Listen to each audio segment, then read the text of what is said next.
এখন দিয়ে দিলাম পেঁয়াজ, এটা পালং শাক দিয়ে, তারপরে পেঁপে আলু দিয়ে বানাবো। মাছের মাথা দিয়ে পেঁয়াজ দিয়ে দিলাম, তেজপাতা দিলাম, জিরে দিলাম, সরষে বাটা দিয়ে মাছ দিয়ে বানাবো। বড় করে কাটবো। আলু পেঁপে বয়েল করে রাখলাম, নাই তাই এটা দিয়ে আদা আর কাঁচা লঙ্কা বাটা বাড়ছি না, মানে এটা ফুটিয়ে দিলাম, ফুটিয়ে দিলে ভালো রাখছি। শুকনো আম, এই যে আমসত্ব না, সরি আমশি কয়, যে আম বল কয়,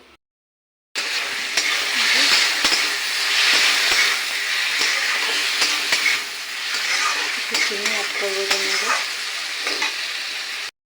দেখাইতে পারি না কী কী মশলা দিচ্ছি।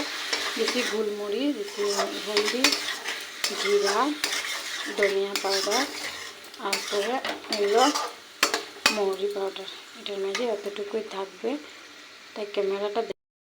আর এখানে মেয়ের খাবারও বসাই, একটা তরকারি দিয়ে বেশি ডাকিয়ে দিলে কিন্তু পাতাটা সবুজ সবুজ থাকে না।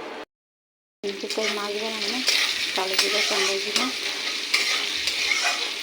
একটু মিষ্টি মিষ্টি, একটু টক বানানো। আমি শুকনো লঙ্কা তেজপাতা ভালোবাসি করে, আমি শুকনো লঙ্কা তেজপাতা দিয়ে প্রায় জিনিস দেখতে পাওয়া যায়। আর মশলা দিয়ে দিতে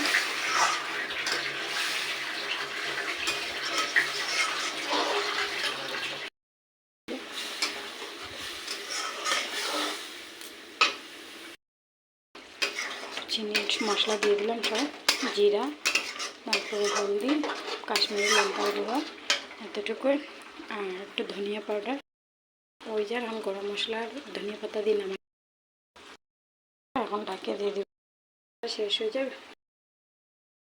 আমি তরকারি, আমি মোবাইল দেখতেছিল তাই দেখতে পারে। বাই বাই সবাইকে, গুড নাইট। এখন বাজে 11:30টার উপরে, ঘুমাবো। তাই আমার মেয়ে আর আমি গুড নাইট দিয়ে